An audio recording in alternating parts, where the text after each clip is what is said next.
dominar todos los signos y síntomas de la semiología del aparato cardiovascular, ¿ya? Y sobre todo electro, lo más básico. Hay un librito de interpretación del electrocardiograma, ¿cómo se llama? ¿Ya? Ese es el más sencillito, que lo explica así de a poquito. Hay otro que es más complejo incluso, ¿ya? Este es el libro de Lomí, que va a ayudar bastante para la interpretación del electrocardiograma, ¿ya? Entonces, estamos hablando de lo que es el aparato cardiovascular, el principal motivo de consulta, anamnesis de los antecedentes y examen físico.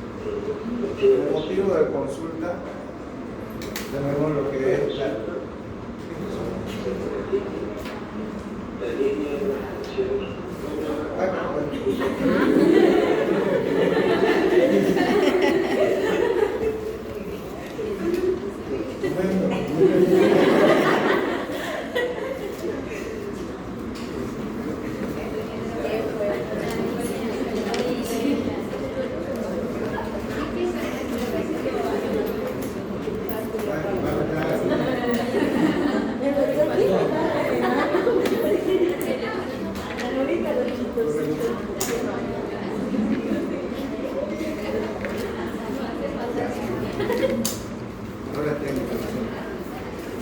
Entonces, como les expliqué la anterior vez, la disnea, la dificultad para respirar, no solamente es propio de lo que son las patologías respiratorias, sino también es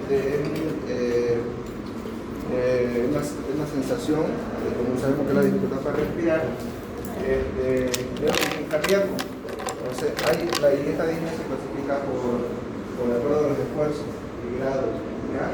Hay líneas de grandes esfuerzos, medianos esfuerzos y pequeños esfuerzos, usualmente relacionados a una insuficiencia cardíaca congestiva. Entonces, a grandes esfuerzos se refiere cuando el paciente, por ejemplo, está corriendo. Medianos esfuerzos, una caminata. Y pequeños esfuerzos, cuando el paciente simplemente al acostarse o levantarse de la cama ya presenta la disnea, ¿ya? Entonces, no solamente es un signo que aparece en una parte respiratoria o patología respiratoria, sino también en problemas cardíacos, ¿no? La disnea es una sensación incómoda e incluso penosa derivada de una falta o sed de aire. También se la define como la sensación consciente de la necesidad de respirar, función que en condiciones normales se cumple de manera inconsciente y automática. La disnea cardíaca, originada por una afección cardíaca, puede manifestarse solo cuando aumentan las demandas metabólicas y en consecuencia el trabajo del corazón por el esfuerzo muscular o la tensión emocional. Grado de capacidad funcional, ¿ya? Grado 1, el paciente presenta disnea cuando realiza grandes esfuerzos que efectuaba sin molestia poco tiempo antes. Grado 2, el paciente presenta disnea cuando realiza esfuerzos moderados cotidianos. Y grado 3, el paciente presenta disnea cuando realiza esfuerzos ligeros, como la limpieza de su autocuidado, la higiene, el vestirse, el hablar, el comer. ¿Ya? Y grado 4, el paciente presenta disnea o dolor precordial, incluso en pleno reposo, estando echado. ¿Ya? Entonces, la evolución.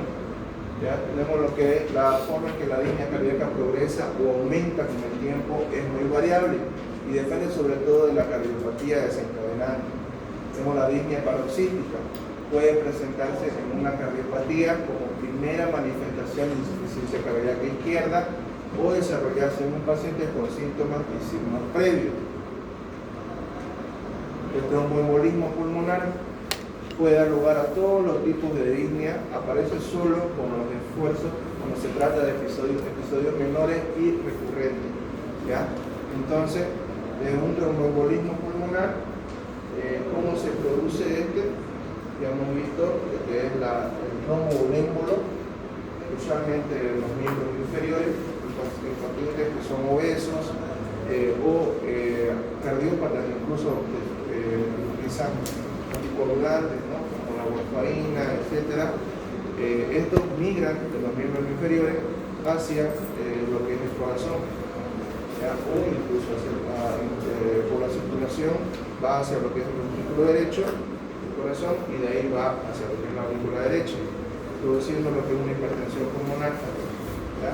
O también puede ir hacia lo que es el cerebro y producirte un ACV, un accidente cerebrovascular de tipo isquémico o un tromboembolismo, ¿ya? Entonces, pero cuando tratamos del tromboembolismo pulmonar, la disnea es de inicio súbito, ¿no? La disnea viene a ser de inicio súbito, de eso se caracteriza el tromboembolismo pulmonar. Ahora, el dolor torácico. En el dolor por isquemia miocárdica, su característica más importante es representada por la aparición con el esfuerzo y el alivio con el reposo, así como su estrecha vinculación con la muerte súbita, ¿ya? Que es característico de lo que es el infarto agudo del miocardio, ¿ya? Pues se habla de una isquemia miocárdica, ¿ya? Entonces, ¿cómo sospecharían ustedes o cómo verían un paciente con un infarto agudo del miocardio? ¿Qué sintomatología presenta este paciente?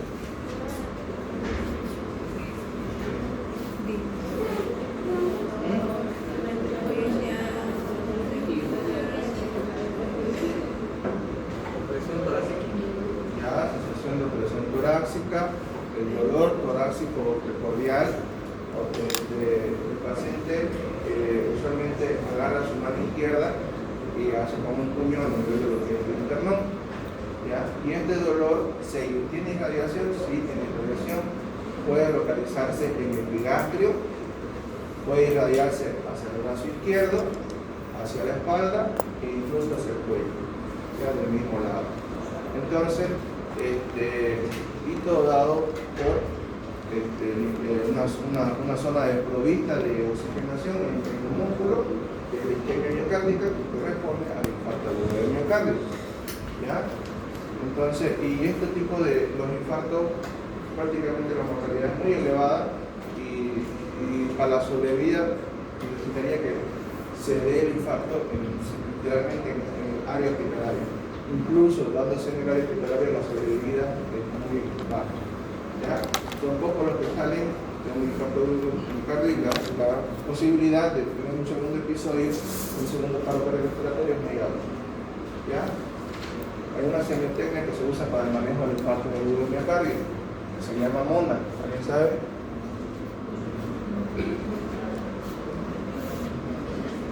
¿Qué significa?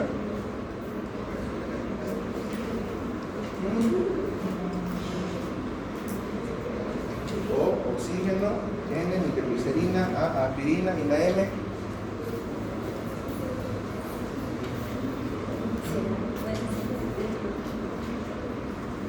Vamos, agarra sus celulares. Nice one. Mira, ¿por qué se caracteriza el infarto agudo del miocardio? Porque un dolor, una gran intensidad, aumenta al área del dolor. Aumenta con un dolor muy intenso, también se te dispara los signos vitales, por lo tanto el paciente puede tener taquicardia. Entonces, por eso tienes que controlar el dolor. ¿Ya? Morfina, oxígeno, nitroglicerina, aspirina, ¿ya? Entonces, características del dolor isquémico cardíaco. Uno, la intensidad. Y lo que acabo de mencionar es de gran intensidad, 10 sobre 10, ¿ya? La localización a nivel retroesternal, ¿ya? O en epigastrio, como mencioné. La propagación o irradiación, esto se irradia hacia lo que es el brazo izquierdo, hacia la región dorsal o hacia la región del cuello. Tipo o carácter del dolor de tipo opresivo, ¿ya? La iniciación y duración. Usualmente, en cuanto es la iniciación, puede haber lo que es la muerte súbita, ¿ya? Y puede aparecer de un rato para otro. Por eso ya como muerte súbita. Inicio súbito y también puede haber síntomas premonitorios de lo que es un infarto agudo del miocardio, ¿ya? Como ser la situación de fatiga, arritmia o dolor leve en el epigastrio. Ese dolor por irradiación en el epigastrio gastrio, puede ser puede ir desencadenando de a poco un infarto agudo del miocardio. ¿Ya? Los concomitantes: uno, la edad, pacientes mayores de 65 años, es decir, tercera edad. Dos, se tenga patología cardíaca, una cardiopatía congénita o una hipertensión arterial, generalmente va a llevar el material a una insuficiencia congestiva. Hábitos, aparte de la patología, ¿qué tipo de hábitos?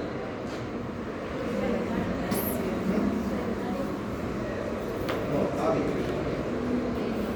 Higiénico-dietético. El tabaquismo, eso contribuye a que no hay una buena circulación y por lo tanto desarrolle lo que es el infarto agudo del miocardio, una zona del infarto. ¿Ya? Entonces, los factores desencadenantes, uno, también está ligado a lo que es la situación de estrés, que incluso en pacientes jóvenes, el factor de la situación de estrés desarrolla lo que es el infarto agudo del miocardio.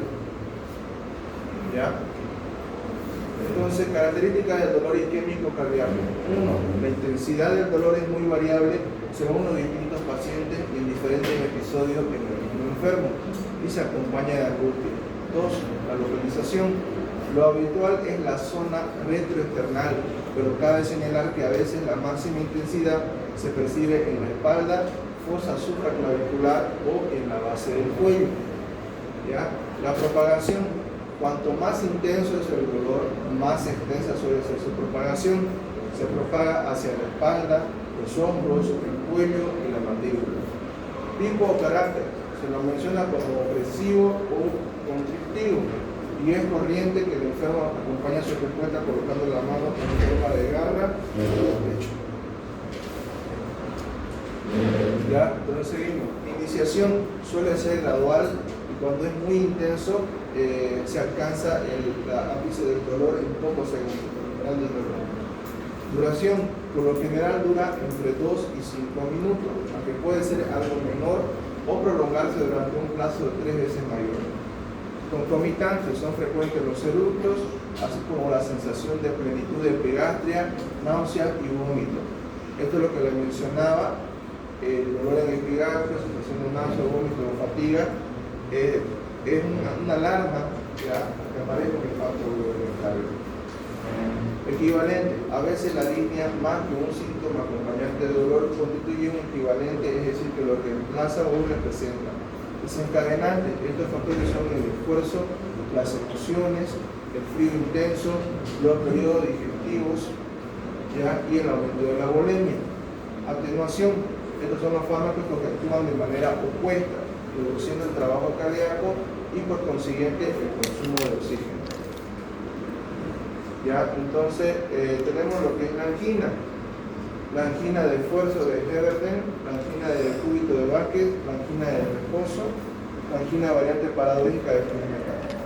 La angina de esfuerzo de Heberden, porque es la más frecuente, tiene íntima relación con los esfuerzos, aparece en las primeras horas de la mañana.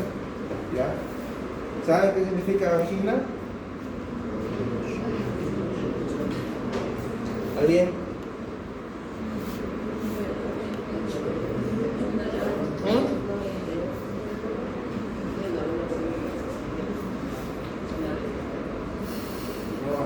No vamos a poder en el examen de Pacho.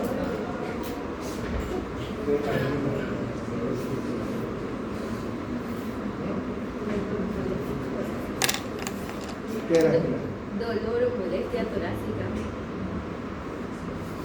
Entonces es parecido a lo que es el dolor retroesternal, pero de diferente índole, es decir, de diferentes causas, no simultáneamente a una zona de isquemia miocardica, es decir, a un infarto, debido a múltiples causas. Entonces, como la angina de esfuerzo de Heberden es la más frecuente y tiene íntima relación con los esfuerzos, aparece en las primeras horas de la mañana. La angina de cúbito de Vázquez, el dolor aparece tiempo después de que el paciente se ha acostado y suele despertar. La angina de reposo aparece durante el reposo muscular cualquiera sea la posición del paciente. Produce siempre un mayor grado de isquemia. La angina variante paradójica de Brice Metal, el dolor precordial suele aparecer durante el reposo o durante el sueño, pero el paciente puede realizar todo tipo de esfuerzo. ¿Ya? Las palpitaciones. La palpitación es la percepción de la actividad del corazón. Es un hecho relativamente frecuente que se presenta hasta en un 16% de los pacientes. La mayoría de los pacientes que consultan por palpitaciones no tienen una enfermedad ventricular cardíaca y solo presenta un aumento de la frecuencia o un trastorno inocente del ritmo. ¿Ya? Entonces, más que todo es una sensación de percepción por el mismo paciente, pero sí puede estar aumentada las pulsaciones y la frecuencia cardíaca. Más que todo es desarrollada por lo que es el dolor, ya por eso que se utiliza la morfina. Las causas, tenemos el origen cardíaco, psiquiátrica, otras en fármacos. En la cardíaca tenemos lo que es la fibrilación auricular, la taquicardia supraventricular, las intrasístoles ventriculares, el aleteo auricular, taquicardia auricular, la enfermedad del nódulo sinusal, prolapso de la válvula mitral, insuficiencia aórtica, ixoma auricular, hipotensión ortostática y miocardiopatías. ¿Qué miocardiopatía conocen? Frecuente en nuestro medio, en nuestros pacientes ancianitos que vienen sobre todo de los valles. Miocardiopatía torácica dilatada. ¿Ya? Entonces, es muy frecuente. La psiquiátrica, trastorno de pánico, ansiedad, somatización, angustia y depresión. Es por eso que en una crisis de ansiedad también puede llegar a tener aumento de la frecuencia cardíaca del paciente, con palpitaciones. He visto incluso pacientes con crisis de ansiedad llegar a tener frecuencia cardíaca mayores a 140, 150, ¿ya? Pero físicamente no tienen ningún tipo de patología, son pacientes que son sanos físicamente, tienen una comorbilidad de base ni nada, ¿ya? Entonces, entre otras causas tenemos la psicosis, el feocromocitoma, cuadros febriles, anemia, embarazo, mastocitosis, hipoglicemia, el ejercicio o el estrés.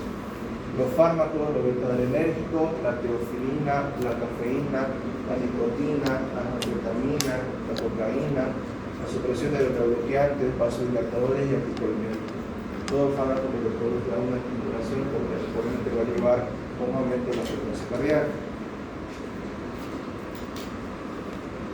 Sobre todo que acá cuando están en épocas de examen, ¿cuál? no suena harta anfetamina, ¿no? Cocaína, No, afetamina. ¿Cuál es el medicamento que toman ustedes para no dormirse? Modafinilo. Modafinilo. Es un derivado de la anfetamina en este caso. ¿Ya? Resortil.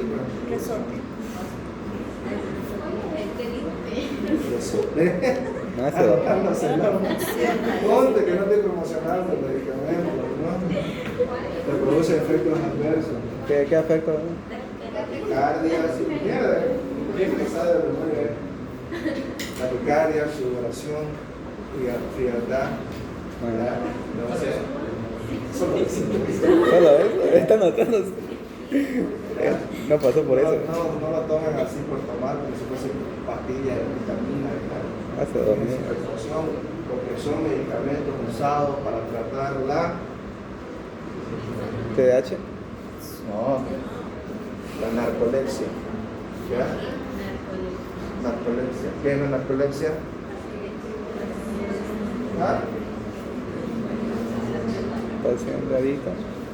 Es la somnolencia que tiene el paciente, es decir, tiene sueño todo el tiempo, todo el día. ¿Ya? Entonces usan ese tipo de medicamentos para mantenerlo despierto. Es decir, son medicamentos de uso psiquiátrico en este caso. ¿Ya? No es para que lo tomen como si fuese vitamina D. ¿Ya? Entonces, complejo D. ¿Ya? Una pregunta, ¿y qué paciente anda así todos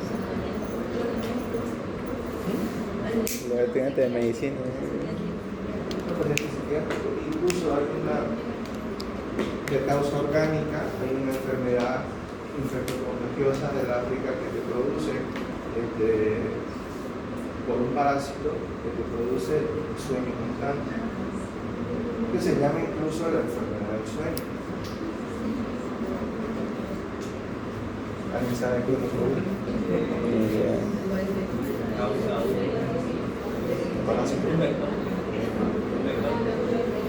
Un vector, dice. Sí. ¿Quién produce la enfermedad del sueño? Ah, decir sí soy, vamos a decir tengo que tener eso. Pregunte eso en el examen. Ya, no toman esos medicamentos. Sobre todo si tienen problemas cardíacos, no toman eso, porque aumenta la frecuencia cardíaca. ¿Ya? Entonces, examen físico durante la taquiarritmia. Entonces, para empezar, ¿qué es una arritmia? Una alteración del ritmo circadiano. Una alteración del ciclo cardíaco. Ciclo cardíaco. Ritmo cardíaco, ¿verdad? Preparación de un ritmo cardíaco, ¿cómo se llama? ¿Qué? Signo ¿Qué? normal, ¿no? Tiene un ritmo cardíaco sinusal. Ajá. Entonces, y la alteración de ese ritmo cardíaco, la arritmia. Ya. Entonces, en el examen físico, en la arritmia tenemos lo que es la fibrilación auricular. ¿Ya? ¿Cómo va a entrar lo que es la fibrilación auricular? La presión arterial va a ser variable, los ruidos cardíacos también, el pulso arterial va a estar irregular, el pulso venoso es no característico. Las taquicardias nodales, la presión arterial es constante, los ruidos cardíacos son fijos, el pulso arterial es regular y el pulso venoso viene en ondas de cañón. Las taquicardias reciprocantes, la presión arterial es constante, los ruidos cardíacos son fijos, el pulso arterial es regular y el pulso venoso no característico. Taquicardias ventriculares, la presión arterial es variable, los ruidos cardíacos son variables, el pulso también es regular y ondas de cañón. El aleteo auricular, la presión arterial es constante, los ruidos cardíacos fijos, pulso arterial regular y ondas rápidas. Sobre la taquiarritmia, tiene que saber que hay distintos tipos de taquicardia. ¿Ya? Hay taquicardia supraventricular. ¿Qué va?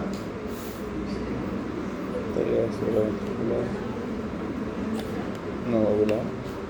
Antes que entremos a todo eso, igual tienen que ir viendo el electrocardiograma, ¿ya? Porque todo este tipo de alteraciones se traducen en el electrocardiograma, ¿ya? Y para ver eso tienen que tener la interpretación. Hay que leer. ¿Ya? Vayan leyendo el electro, ¿por qué? Porque es un tema más complicado de fisiología, como hacen parciales, ¿ya? Onda P, OBS, segmento de CT, ¿ya? Entonces, tiempo de polarización, tiempo de repolarización, cuánto dura, ¿ya? Todo eso tiene que ir aprendiendo, ¿ya? ¿Qué significa cada fase? Y ahí, si tiene ya recién lo normal, también tenemos para que se ponga las alteraciones no van a identificar. ¿Listo? El síncope. ¿Ya? ¿Qué es el síncope? Es un síndrome clínico producido por una hipoperfusión cerebral global que es autolimitada, caracterizado por una pérdida abrupta y breve, generalmente segundos, de la conciencia y del tono corporal con recuperación espontánea y completa. ¿Ya? Entonces es como si fuese una respuesta vasovagal, que el paciente pierde el estado de conciencia, en otras palabras como si fuese un desmayo por una hipoperfusión cerebral. Fisiopatología del síncope. En el síncope se produce una reducción transitoria del flujo sanguíneo cerebral a zonas del cerebro que confirman la conciencia, ya sea por reducción del gasto cardíaco o por alteración de la resistencia vascular periférica. Recuerden que el corazón se rige en estas dos cosas: gasto cardíaco y resistencia vascular periférica. ¿Ya? Por eso que en los distintos tipos de shock, esto es lo que se ve alterado. El gasto cardíaco, si está conservado, está disminuido; si la resistencia vascular periférica está aumentada o está disminuida. ¿Ya?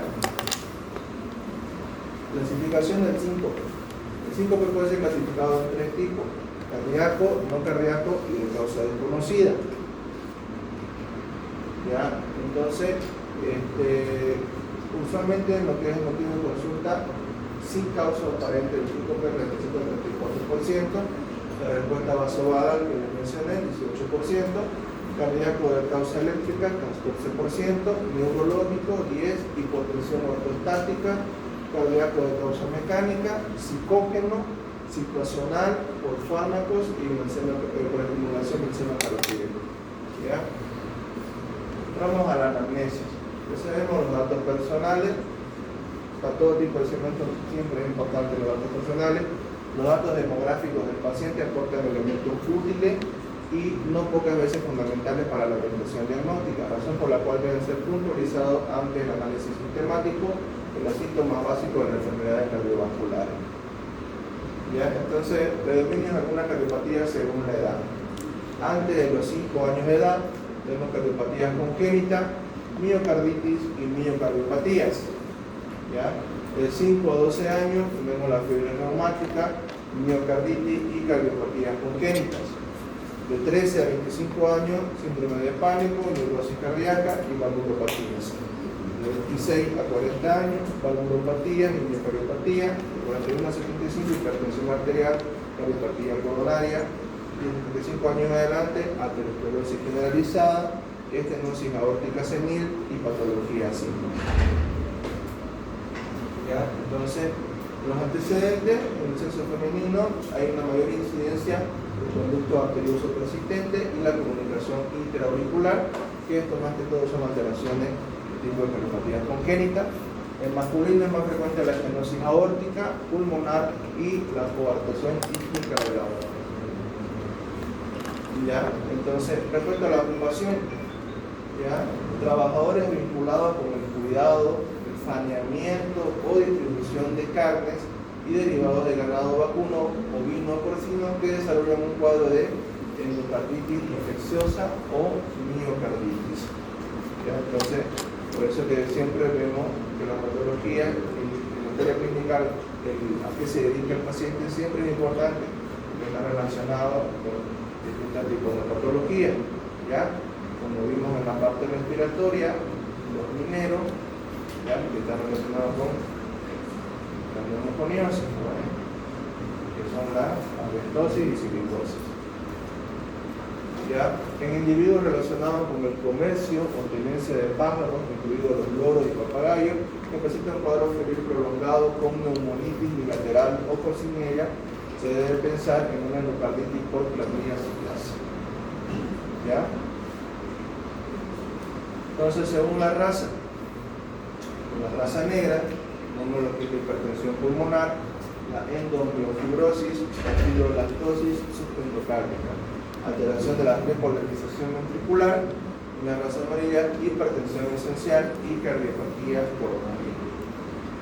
¿Ya? El lugar de origen es importante también, porque tiene importancia tanto en el lugar de origen como en el hecho de haber permanecido durante periodos prolongados en la zona endémica chagásica. ¿Ya? Porque no van a haber estas patologías que son más de clima trópico como en los otros países, ¿ya? Porque esta enfermedad de efecto contagiosa es la mayor productora de miocardiopatía chagásica dilatada, ¿no? Entonces esto te va a llevar a que el corazón no tenga la misma contractilidad, es decir, la misma funcionalidad, está agrandado el corazón, las fibras musculares no son las mismas, por lo tanto no va a tener esa contractilidad. Por eso que el paciente llega a una insuficiencia cardíaca y la mayoría dependen de estimulación eléctrica, el uso de marcapasos para poder seguir con su contractilidad, funcionando el corazón. ¿Ya? El lugar de origen, la altura, en individuos que viven en grandes alturas, mayores a 3.000 metros, es frecuente el desarrollo de una hipertensión arterial pulmonar moderada, secundaria a la disminución del tenor de oxígeno. ¿Ya? Por eso es que en las personas que viven en la zona de mucha altura, ¿no? Tienen en el hemograma que se va a traducir, si hay mucha oxigenación, se llama oligouria. Por lo tanto, ¿qué va a tener? ¿Qué parámetro del laboratorio se va a encontrar elevado? ¿Ah?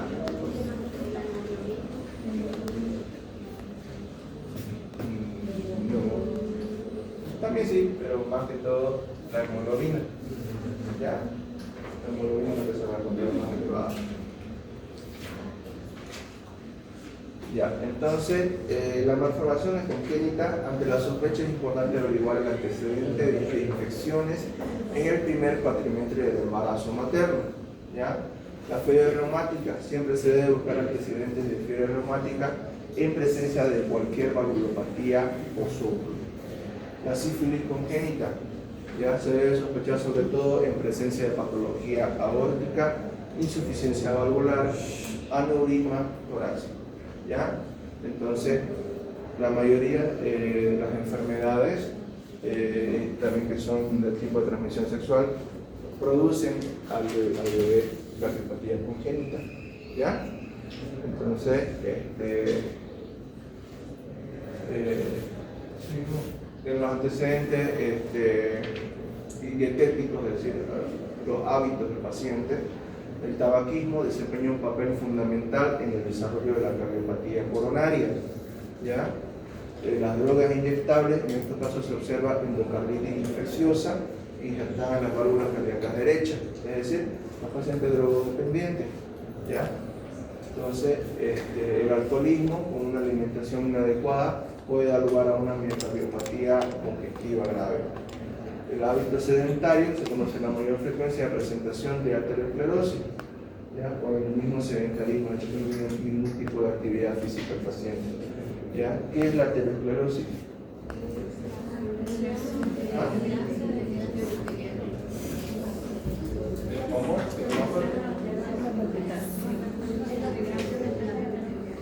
Ya, formación de placa de ateroma, es decir, alrededor de la vaso arterial, ¿no? Entonces, esto de aquí se puede producir a qué nivel la arteriosclerosis.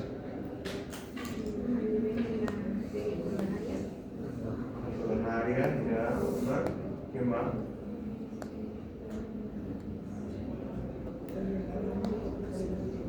En los vasos pequeños medianos. Ya, ¿y en los vasos grandes también puede haber o no? ¿En qué vasos grandes puede haber?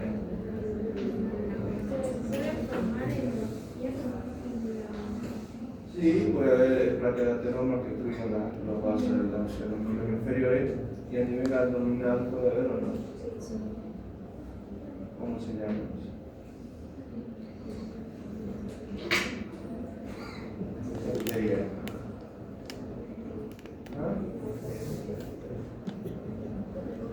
Una cirugía yo la pincho y esa y me voy a conocer así. Ahora Una buena información en plata, pero ya. Entonces, es muy importante esa parte de lo que son las placas de los paposas, ya. Se tienen que buscar pacientes, obviamente, de los 40 a 50 años de promedio para adelante, obesos, sedentarios,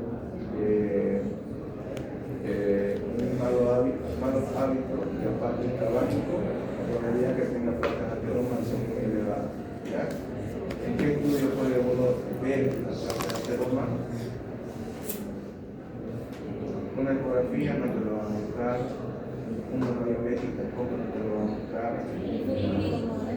El espíritu te orienta, sí, ya, incluso triglicéridos, colesterol, ya, el LDH. Ahora, pero también la tomografía se observa, ya, si hay placas de ateroma se observa. Tomografía, una tomografía abdominal, se puede observar las placas de ateroma obstruyendo lo que es la arteria. Pero si hablamos de miembros inferiores, lo que se solicita es una ecografía, que se llama ecodoppler, ¿ya? Ecografía Doppler arterial y venoso, en el cual uno visualiza ambos miembros si hay obstrucción o no.